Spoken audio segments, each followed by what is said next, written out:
So it looks like Embracer Group fired the founder of Dark Horse Comics, Mike Richardson. Now, I read yesterday that he was out as CEO of Dark Horse.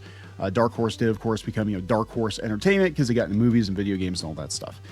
And he did sell Dark Horse to Embracer Group a couple of years ago, and he was going to stay on as the CEO. Now, the original headline I read was Mike Richardson is out as CEO of Dark Horse after 40 years. He is in his mid-70s. I thought he was retiring. Apparently, he's not retiring. Apparently, he was pushed out, according to Rich Johnston. Now, it's according to Rich Johnston, but, he does get it right every once in a while. So we're going to take a look at both of these versions of the story. And look, when there's a corporate parting of the ways, they try to make it look as amicable as possible, even if there's a lot of dirt going on behind the scenes. And I'm going to be honest, I'm surprised Mike Richardson stayed on as long as he did, because when you sell your company to a corporation like that, they usually tear it down for parts, scrap it. They had a reason for that. They wanted Hellboy, and they wanted all the, the IP that Dark Horse had to turn into probably games. And Embracer's really been going through it too. Like, they went on a spending spree. I don't know if you guys know the Embracer story, but they're a Scandinavian company. They went on a spending spree a couple of years ago and blew up a bunch of smaller companies. Everybody's like, wow, Embracer's buying this, Embracer's buying that. And I'm looking at the situation with Embracer because they're not doing so hot right now. They bought up Tolkien. They bought up, what else they bought? Limited Run Games. They bought up a whole bunch of gaming studios and then shut them down. And I'm looking at the situation with them. I'm like, man, I hope this isn't what happens to Paramount Skydance. Because Skydance is going on a spending spree right now, buying all, Warner Brothers and Paramount and all that. And I'm like, you can only spin so many plates, right, before you start dropping them, or juggle so many balls before you start dropping them. So anyway, we're going to take a look at this. Before we get into it any further, please subscribe for more pop culture news, views, and rants, guys.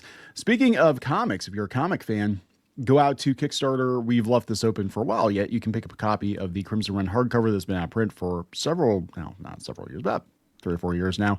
We also have some new perks that we're going to be offering this time around, and we are hoping to launch the campaign for the second book this fall. It was supposed to be last year. We had some stuff going on, but hopefully this fall we'll launch a campaign for that. Check it out on Kickstarter, as well as Geeky Sparkles pins. They end today.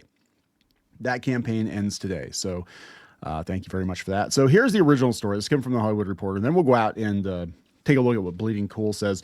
Now, again, I'm not surprised he's leaving given his age. I figured he just took that check and he was gonna nope out. I mean, honestly, given the state of the comic book industry right now, I would probably do the same thing. I'm going to be honest. I mean, when you're in your 70s and you're like, I've had a good run. They're offering me millions and millions of dollars. This would make me and my family very comfortable. I would just nope out too. Mike Richardson out as CEO of Dark Horse after 40 years. Embracer, the video game holding company that bought Dark Horse in 2022, is installing a gaming executive as interim CEO. So yeah, this is definitely him getting pushed out. Publisher and producer Mike Richardson is out as CEO of Dark Horse Comics, the media company he built up from a comic book store business. In his stead, Embracer, the video game holding company that bought Dark Horse in 2022, is installing gaming executive Jay Comas as interim CEO. They're going to put a video game guy. Oh my God. Okay. As part of our long-term vision to better align Dark Horse with a more connected and forward-looking group structure, we are implementing changes to modernize the business and strengthen collaboration across publishing, games, films, merchandise, and other key areas. Interesting. Embracer said in a statement sent to business partners and creators and announcing the 1-2 punch of firing and promotion. Okay, I guess it is. Yeah, firing and promotion. Our goal is simple: to ensure Dark Horse is positioned for a sustained success while continuing to serve creators, partners, and fans at the highest level. Interesting. So Dark Horse really kicked off kind of an indie comics renaissance and showed that you could produce high-level comics outside of Marvel and DC. They were known at first mostly for like their movie tie-in comics, but they were really good books. Star Wars and Aliens. And then they moved on to creator-owned stuff. They were one of the first like major American publishers of manga. I remember they published the Star Wars manga, and since American audiences weren't used to reading manga right to left, they flipped it. And the tells were Like you look at the book and you're like, okay, I know this scene from Star Wars very well, but everything is on the opposite side. But that they used to flip the manga back then. It was so weird. And they don't do that now, but they have to kind of instruct people how to read manga, I guess. But yeah, Richardson started off as a comics retailer with his Oregon-based store, Pegasus Fantasy Books, which was later renamed Things from Another World. Okay. In 1986, he began publishing comics with a concerted effort to promote creators' rights. Dark Horse became the home of Frank Miller. Yes. And he did a lot of work over Dark Horse. Remember Concrete? Concrete was really good. It wasn't Frank Miller, but Concrete was really good. I used to read that. Licensed comics that were elevated were also a focused. Licensed comics that were elevated, with Dark Horse publishing Alien and Predator comics. Yeah, actually, I think their Alien comics wound up being better than most of the Alien movies. Dark Horse was also the longtime home of Star Wars comics. Yes, the expanded universe found its voice at Dark Horse, picking up the license after Marvel gave it up around 1990. Yeah, so that's the thing. There was a period of time where Star Wars was no longer a thing. It was dead. Kind of like now, except it was dead because there weren't any movies. There wasn't a lot of like tie-in merchandise. I remember going to Star Tours in Disneyland when I was a kid, when it first opened. And it was actually kind of sad. It was cool. It was Star Tours, but it was also like, it was years after the fact. And like, why are we doing Star Wars in 1989, 1990? But the gift shop, they hardly had any merchandise there. It was like some model kits and some t-shirts and stuff, like, because there wasn't a lot of Star Wars stuff back then. The toys were like long gone. Nobody wanted to do anything with Star Wars. We had a tabletop game from West End Games, and that was kind of the basis of the EU. And then they, Dark Horse padded that whole thing out. Star Wars didn't really start making a comeback, I don't think, at least with the expanded universe, until like 93, 94, it feels like. And then things just kind of steamrolled, from there, that snowballed. And then we got the prequels, and we could debate about that, but it's like, oh boy, new movies.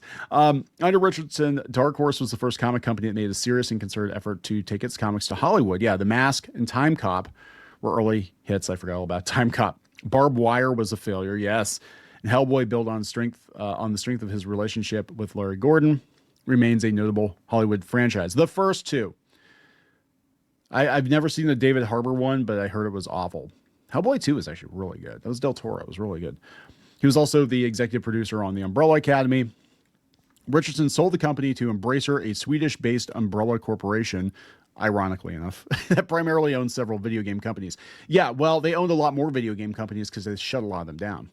It's unclear what Embracer has in store for Dark Horse. It's unclear what its interests in publishing are. If it's not core business, nor is it clear what kind of commitment it will have to the screen business, although the company's statement indicated it wants to remain in the IP management business. All right, so this guy's apparently been campaigning for the job for months. Okay, so something's going on here. So people were like, oh, it's good Embracer's buying comics. That means they care about comics. No, they probably care about that IP. I don't know if they care about comics. I mean, here's the truth, and people are going to have to face reality here at some point in time, because I feel like, especially with the Paramount Warner Brothers stuff going on, there are a lot of people out there who are not thinking like a business, who are not looking at precedents that have already been set for where comic books, paper, pamphlet comic books, where they are on the totem pole in terms of importance with these corporations. And I think people are trying to delude themselves into thinking that, you know what, if the comic book industry just stays exactly the same as it is right now, it just limps along for another 10 or 20 years and then I die, I'm good with that. It's like, I don't even know if that's going to be realistic.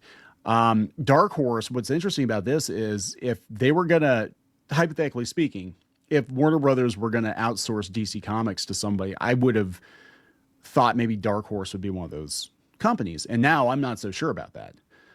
I'm not so sure they want to stay in the comic book business, because, getting rid of Mike Richardson, that's a huge red flag. That's like, yeah, you know what? We don't need the guy who started the company. But again, once you sell a company, even if they keep you on as the boss or whatever, a lot of times they'll keep you on for a transition period, and that's it. It's theirs. They can fire. You're an employee at that point. They can fire you. Comas stated, or Comas, the company stated, brings extensive experience with global intellectual properties across games, film, and consumer products. Comic books are consumer products to corporations. They're not their own, like, oh, comic books, elevated graphic novels, manga. Oh, it's so hoity-toity, and we've got our elevated comics. They don't give a fuck. They don't. To them, I'll tell you the truth. This came directly from somebody at Disney Publishing, because I used to work on Disney Comics. They said management at Disney, they think more of the t-shirt sales than they do the comic book sales. Because t-shirts, you pay for one piece of art, you use it forever. You throw it on a shirt, you throw it on a thermos, you throw it on a poster, you know what I'm saying? Like, how many times have, I don't know, Steve Ditko, John Romita, Spider-Man, Todd McFarlane, Spider-Man, how many times have they been reused and reused and reused on consumer products? And they don't have to pay those artists again, which pissed off Todd McFarlane. But they don't have to pay those people again because they already bought the art once, years ago. And they just repurpose it. And I think the same thing will eventually happen with comics, and people don't want to hear it. But I think eventually what's going to happen is they're going to be like, you know what? What's selling the best? Oh, Watchmen? Watchmen's selling the best? Okay. Watchmen, Infinity Gauntlet, all these like legacy books. Okay, fine. We'll just reprint these books forever. We'll reprint the Trace of Dark Knight Returns. Cool. We'll just print that forever. We don't need to make new comics. And if somebody wants to make new comics, we're gonna outsource it to somebody that wants to take a chance on that, because it is in 2026 is a very dicey proposition. So he had senior leadership roles at Electronic Arts, Activision Blizzard, and LucasArts. His background in managing and expanding IP across multiple categories will be instrumental as we build on Dark Horse's legacy and strengthen its position in an increasingly connected entertainment landscape. Okay, so I gotta look at Rich Johnson's take on this, but and I could be wrong, but if I'm reading between the lines here, I'm thinking Mike Richardson is a comic book guy. He probably didn't want to push everything in this other direction, and they're like, well, get out of the way, Grandpa, because this is the way things are going. Gen Z kids, they want their video games. They don't want their comic books, boomer. All right, so this is Bleeding Cool's take on it finally. Mike Richardson fired from Dark Horse after founding it 40 years ago. Richardson was out. Okay, so Mike Richardson, the founder and CEO of comic book publisher Dark Horse, has been fired from his own company on its 40th birthday. Richardson has been replaced by interim CEO. Yeah, so that tells me that wasn't like super planned or whatever. Okay, so this new guy, he used to run Middle Earth. So this is a Tolkien Inc. Let's see here. So it's very fancy language. Yeah, Johnston parsed it correctly, I think. The headline says, according to my sources, Mike Richardson was fired. Fewer creator-owned books in. Yeah, I don't think they're going to give a shit about that. Products and experiences. I quite like stories. Maybe try one or two of those along the way. I really, really wish, and this is even people I mostly get along with in the comic book space, I wish to God they would just get it through their heads that comics are basically over. Okay. I'm not talking the art form. I'm not talking indie comics. I'm not talking, Marvel and DC are going to stop publishing comics tomorrow, but like the best years of peak comic book, it's over. It's not coming back. You might get occasional bursts of genius here and there. You might get a breakout hit, but like that whole scene, and it's painful to admit that, right? I get it. I mean, it's painful to admit that. I mean, hell, I spent 5 years and hundreds of thousands of dollars trying to bring arcades back. It's like, because I loved it as a kid, but there's a reason that there aren't a lot of arcades anymore, right? There's a reason for that. And it's financial. And I think it's the same with comics. I think these companies are solely looking, especially a company like Embracer, they're looking at the bottom line, and they're like, comics are dead, man. So we're going to pivot Dark Horse in another direction. We're going to try to take some of this IP and turn it into something else. So lots of Hellboy mobile games, I guess. Someone up above is not that grateful. Clearly. Yeah, we're grateful for the foundation you built. Another one bites the dust. A few years ago, this is coming from Rich Johnson. I met Richardson in line at the Ralph's grocery store during a San Diego Comic-Con. He was hard to miss. I pitched him a comic book. We actually, the side story here, before I go on with this, we actually were very close to rebooting Shadowbinders with Dark Horse about 12 years ago. but the editor that was interested left. And that's the thing about these things is like when the editors leave, you know, they're a lot of times the interest leaves too.